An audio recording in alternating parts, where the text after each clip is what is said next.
جدید فلسفوں میں جن حضرات کو دلچسپی کی بات ہے انہی کے بارے میں یہ عرض کر رہا ہوں.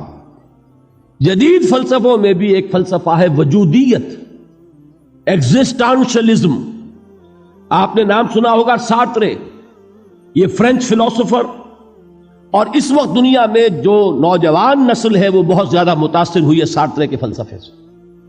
کرکیگارڈ پرانے دور میں اور سارترے اس دور میں، ان کے فلسفے کا نام ہے وجودیت، ایگزسٹانشلزم. اس کا مرکزی خیال بھی یہی ہے، انسان کے لیے دکھ ہی دکھ ہے، صدمہ ہی صدمہ ہے، رنج ہی رنج ہے. صرف یہ ہے کہ کچھ حساس لوگ ہوتے ہیں وہ صدمے کو زیادہ محسوس کرتے ہیں، کچھ ذرا ان کی حس جو ہے وہ کچھ ڈل ہو جاتی ہے، کند ہو جاتی ہے. وہ جو غالب کا شعر میں نے آپ کو سنایا کہ مشکلیں اتنی پڑی مجھ پر کہ آسان ہو گئی، ورنہ یہ ہے کہ انسان سوچے تو دکھ ہے.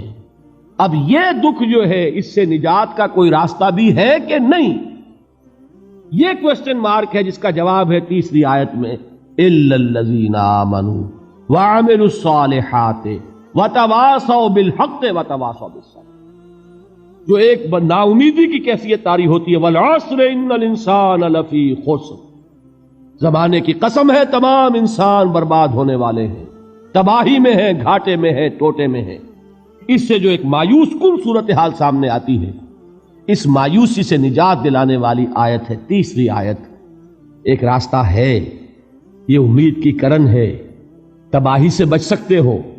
ابدی بربادی، وہ بربادی یہاں تو یہ ہے کہ ہم نے مشقتیں اٹھا لیں، فاقے جھیل لیے، تکلیفیں برداشت کر لیں، صدمے برداشت کر لیے، لیکن موت آئی، اس کا خاتمہ ہو گیا.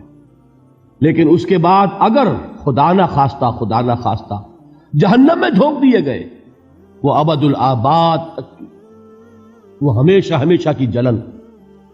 قرآن کہتا ہے کہ اگر ایک کھال جل جائے گی، جھلس جائے گی، اللہ اور کھال دے دے گا. دیکھیے یہ بھی جدید دور میں آپ کو معلوم ہوگا، بورس بکائی نے جو کتاب لکھی ہے دی فرینچ سرجن، اس نے ثابت کیا ہے کہ قرآن مجید نے جتنے نیچرل فینومینا کا حوالہ دیا ہے وہ بالکل سائنس کے مطابق ہے. آج ہمیں یہ معلوم ہے کہ حس جو ہے وہ صرف کھال میں ہوتی ہے، کھال حساس ہوتی ہے، کھال اتر جائے نیچے جو ہے گوشت جلے گا، آپ کو تکلیف نہیں ہوگی. معلوم قرآن نے کہا ہے کہ جب کھالیں ان کی جھلس جائیں گی ہم نئی کھال دے دیں گے تاکہ وہ سوزش جو ہے، وہ جلن کا احساس برقرار رہے، وہ ختم ہونے نہ پائے. حالانکہ اس کی ضرورت نہیں ہے. اگر اندر کا گوشت بھی حس والا ہوتا تو پھر کھال دوبارہ عطا کرنے کی ضرورت نہیں ہے. گوشت جلے گا، اس سے بھی جلن کا اور سوزش کا احساس ہو جائے گا. لیکن قرآن کہتا ہے کہ نہیں، کلما نضجت جلودہم بدلنا لہم جلودا غیرہا. جب ان کی کھالیں جھلس جائیں گی، جل جائیں گی، ہم ان کی کھالیں بدل دیں گے تاکہ وہ سوزش برقرار رہے. ثم لا يموت فيها ولا يحيا، پھر نہ وہ اس میں جی سکے گا نہ مر سکے گا، نہ زندوں میں ہوگا نہ مردوں میں ہوگا. موت کو پکارے گا، کاش کہ موت آ جائے جو مجھے اس مشقت سے اور مشکل سے چھٹکارا دلا دے. وہ موت جس سے اس وقت ہم بھاگتے ہیں، اگر خدا نہ خواستہ اس جہنم میں جھونکے گئے تو پھر موت کو پکاریں گے اور موت نہیں آئے گی. اس عذاب سے، اس ابدی ناکامی سے، اس خسران سے، اس ابدی ہلاکت سے بچنے کا کوئی راستہ ہے؟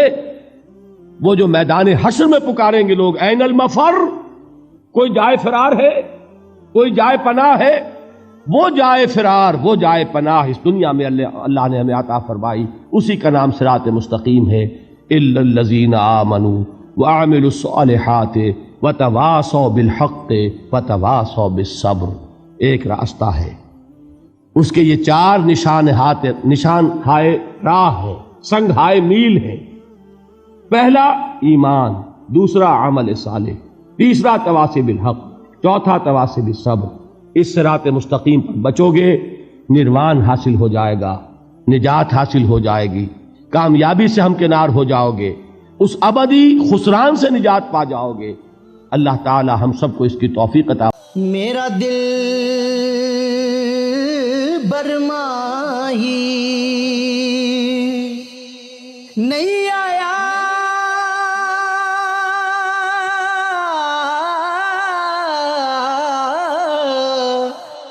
میرا دل برماہی ایویں بولنا